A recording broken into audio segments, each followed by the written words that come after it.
Hola, ¿qué tal? Bienvenidos. Esta será la primera clase de los motores en corriente continua o también motores en DC, como lo llaman. Primero veremos un poco de una introducción, veremos algunos puntos importantes que más adelante vamos a necesitar cuando analicemos un motor en corriente continua, y de ahí también veremos los tipos de motores en DC que tenemos. Y finalizaremos con el primer tipo de motor, que va a ser el motor por excitación separada. Entonces, un motor en DC básicamente es así, de esta manera. Se tiene el motor acá y en el eje se tiene un rotor. Nosotros a este motor lo alimentamos mediante un voltaje que va a ser en DC también, en corriente continua. Y lo que vamos a generar como dos características importantes en este motorcito va a ser: uno, la velocidad en el eje. La velocidad que va a estar expresado en radianes por segundo. Y también se puede expresar de esta manera, como revoluciones por minuto. Entonces vamos a tener la velocidad como primera característica, la velocidad. Y como segunda característica importante se va a tener el torque. El torque que ese motor va a producir cuando se le conecte una carga, ¿no? El torque. Entonces vamos a tener dos características importantes, que va a ser uno, la velocidad, y la otra que va a ser el torque. El primer punto que vamos a ver es una característica importante a la hora de analizar estos motores, que va a ser la regulación de la velocidad en el motorcito.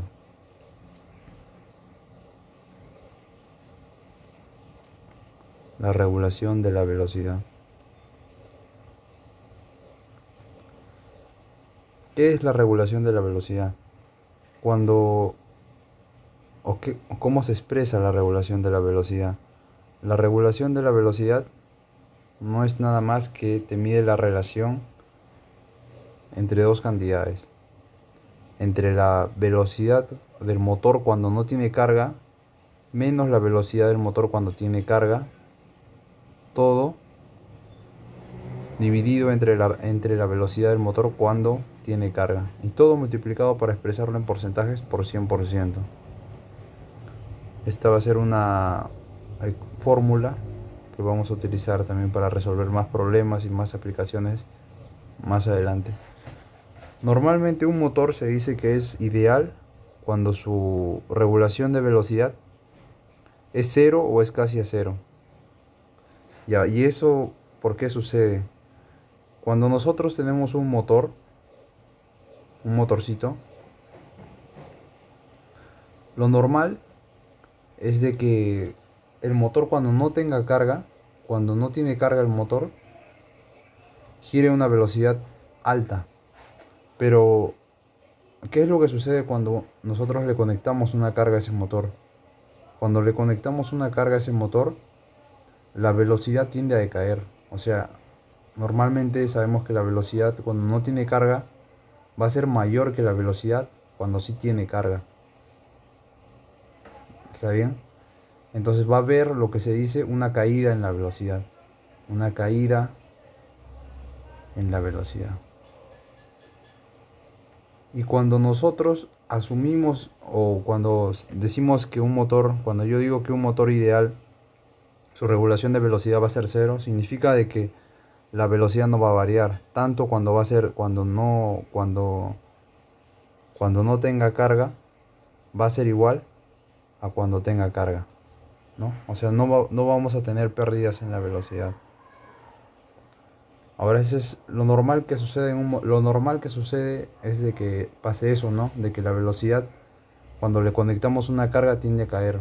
Pero hay ocasiones, hay motores especiales en las que hay un motor en especial en la que sucede lo contrario, que la velocidad cuando tiene carga crece y se hace más grande que la velocidad cuando no tiene carga. Este es un motor que veremos más adelante y que se llama el motor compuesto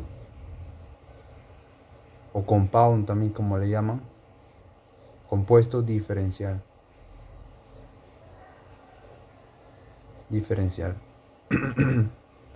Ahora, la regulación de velocidad también se puede expresar no solamente en esta forma como está acá, que es radianes por segundo, sino también se puede expresar en revoluciones por minuto.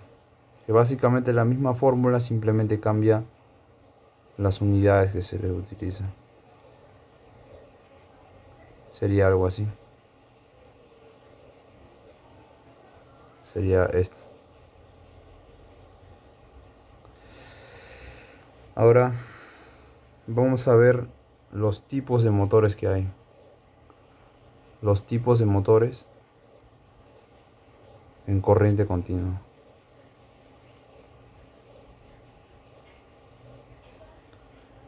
En total se tienen 5 motores. 5 motorcitos que vamos a verlos más adelante. Van a estar explicados en cada video que estaré subiendo. El primero va a ser el motor de excitación separada,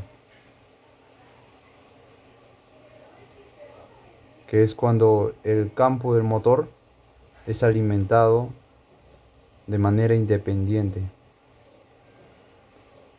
Luego vamos a tener el motor en derivación.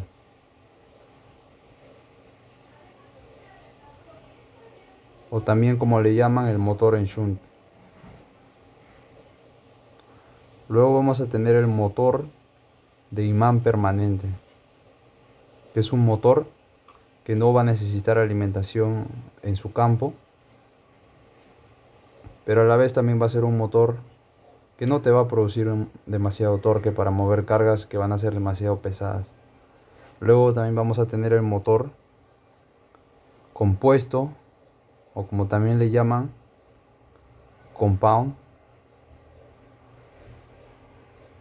Pero hay de dos tipos. El motor de compuesto lo tenemos en dos tipos. Uno, que va a ser el acumulativo, donde sus campos, tanto el campo magnético del que está en derivación con el campo que está en serie, se suman. Y el motor compuesto diferencial, que es cuando los campos se restan. Entonces serán 5 tipos de motores que veremos más adelante. Otro punto importante en los motores de corriente de DC viene a ser su curva de magnetización. La curva de magnetización de ese motor. Esta curva de magnetización normalmente te relaciona dos cantidades. Te relaciona la corriente de campo y te relaciona el voltaje que se va a generar pero en vacío. La corriente de campo versus el voltaje en vacío. Pero también te relaciona el flujo que está corriendo por el motor versus la fuerza magnetomotriz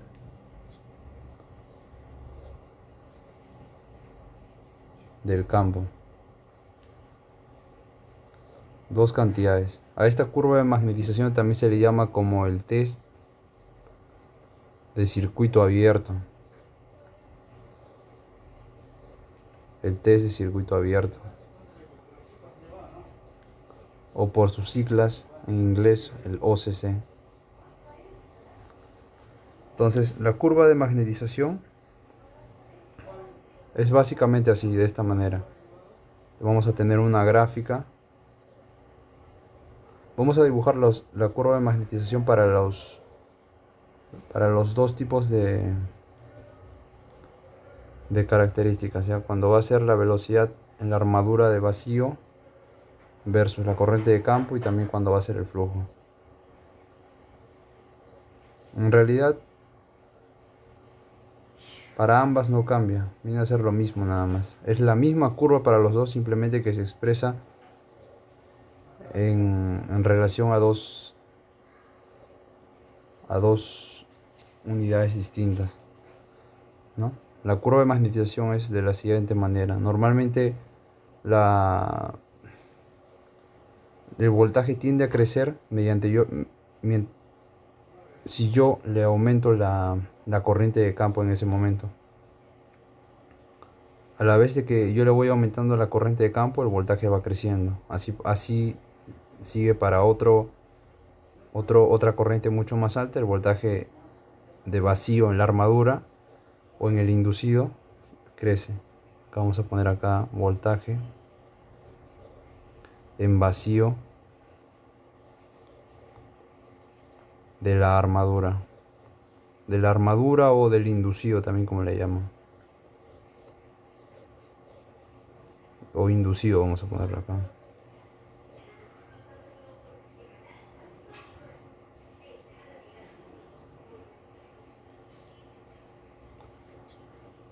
O del inducido. Ahora, mientras que nosotros le estamos aplicando una cierta cantidad de corriente al campo, vamos generando, como ya dije, un cierto voltaje en la armadura en vacío. Pero eso tiene un límite y también se puede ver acá en la curva, ¿no? A medida de que nosotros vamos aumentando la corriente, vamos a llegar a un punto en el que el voltaje ya no va a crecer, o sea, el voltaje se va a mantener casi constante. Va a llegar a un punto en donde ya no crece, se mantiene casi a la misma. Y ahora, a ese punto y a toda esa zona, a partir desde ahí, se dice de que la máquina se ha saturado, ha alcanzado la saturación.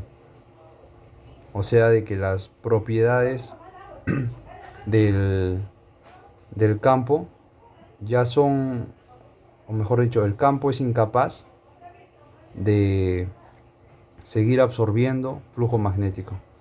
Ha alcanzado la saturación.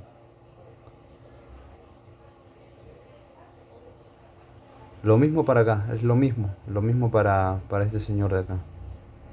Para esas dos distintas variables. Ahora, unas dos relaciones de fórmulas que vamos a utilizar que van a ser muy importantes van a ser estas. El voltaje en el inducido va a ser igual a una constante de transformación por el flujo por la velocidad que va a tener ese motor. Esa es una. Otra va a ser que el torque inducido en la máquina va a ser igual a una constante K por el flujo por la corriente de la armadura. ¿Está bien? Ahora, como cuarto punto vamos a ver el circuito equivalente de una máquina en general. Una máquina en DC puede ser un motor, como lo vamos a ver en este caso, o también puede ser un generador. Vamos a ver el circuito equivalente.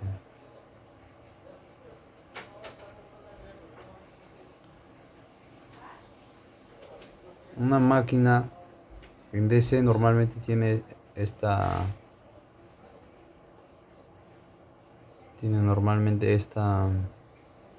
forma. Se tiene un campo. Todo esto va a representar el campo. Todo eso es el campo. Y en el medio, estos vienen a ser los polos. Estos de acá son los polos. Los polos. ¿Está bien? Y en el medio, en el centro, vamos a tener un rotor. Un rotor que va a estar recubierto por la armadura, lo que le dicen. El rotor. Y en el rotor va a tener sus propias terminales. Sus dos terminales. Por las cuales se les va a alimentar una cierta cantidad de tensión. Le vamos a llamar la terminal ASU1 y la terminal ASU2. De la A de armadura.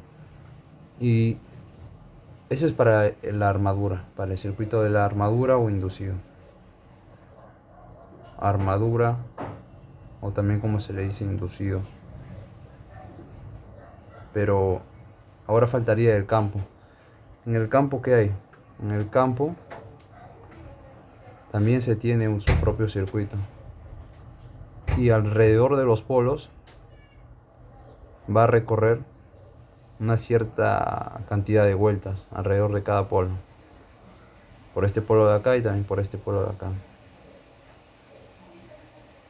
Vamos a tener una cierta cantidad de vueltas. Y ese campo también va a tener sus terminales F1 y F2 que van a ser del campo.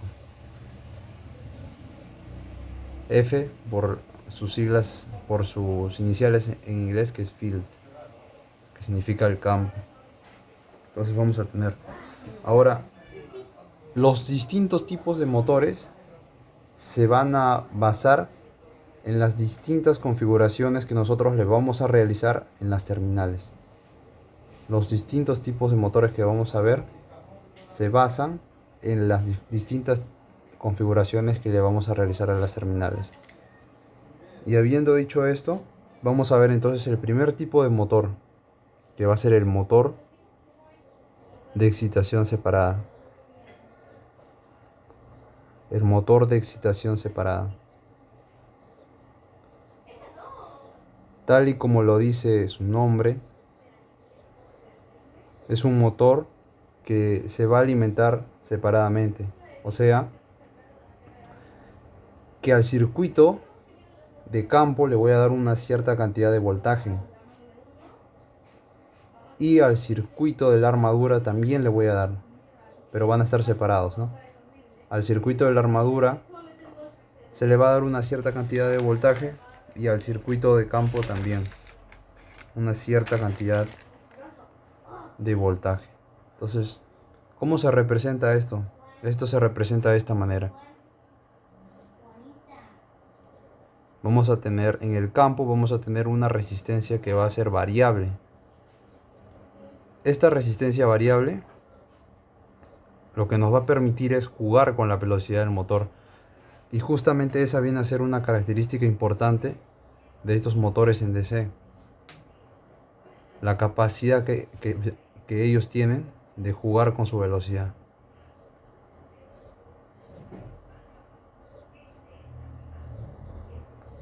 Entonces, vamos a tener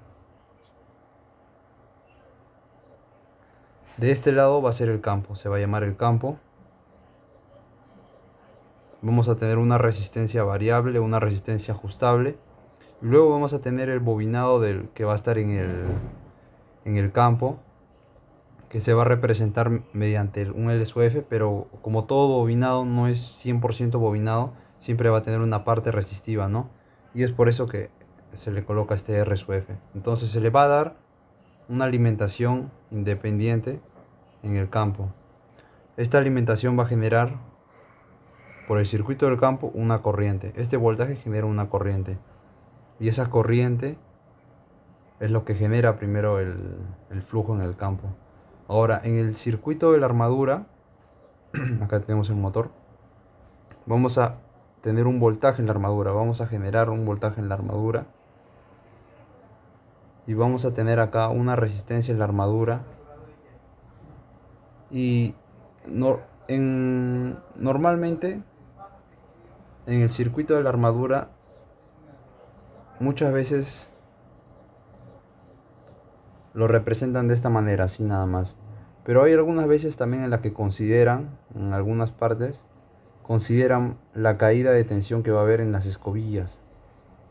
En las escobillas de este motor en DC, normalmente. Pero cuando uno quiere realizar tal vez un análisis que no sea tan estricto, lo puede despreciar esto. Uno lo puede despreciar. Entonces lo que es normal y lo que se ve es que normalmente en los libros no les consideran. Y solo lo consideran de esta manera. Entonces, como dije, un circuito, un motor de excitación separada va a tener cada uno su propia alimentación. Entonces, por esos terminales del inducido de la armadura también se va a tener su propia alimentación de voltaje. V sub A o V sub T también como le denominan. Cuando se genera este voltaje, se genera una corriente por acá, por el circuito, y llega una cantidad de voltaje a la armadura. Y una vez de que llega una cantidad de voltaje en la armadura, lo que se genera, ¿qué es? Se genera que este motorcito empieza a girar, empieza a tener una velocidad y también empieza a tener un torque. Empieza a tener esas dos características. Ahora, de este circuito nosotros podemos hacer un análisis, y mediante la ley de Kirchhoff nosotros podemos ver acá en esta parte de acá que el SUA, o sea, mejor dicho, que claro, que el voltaje que se genera acá en el SUA va a ser igual al voltaje que estaba entrando por acá, que yo le di al circuito de la armadura, menos la caída de tensión que va a haber debido a esta resistencia. Entonces, ¿yo qué voy a tener? Voy a tener que el SUA, el voltaje que le llega al inducido, va a ser igual al V sub T menos la caída de tensión que va a haber en la resistencia de la armadura. Y con eso vamos a tener la primera relación. Pero también en el lado del campo, este es para el lado de la armadura, para el lado del campo yo voy a tener esta relación, que es que la corriente que está pasando por el campo va a ser igual al voltaje que se le va a dar al campo sobre la resistencia total que hay sobre el circuito del campo.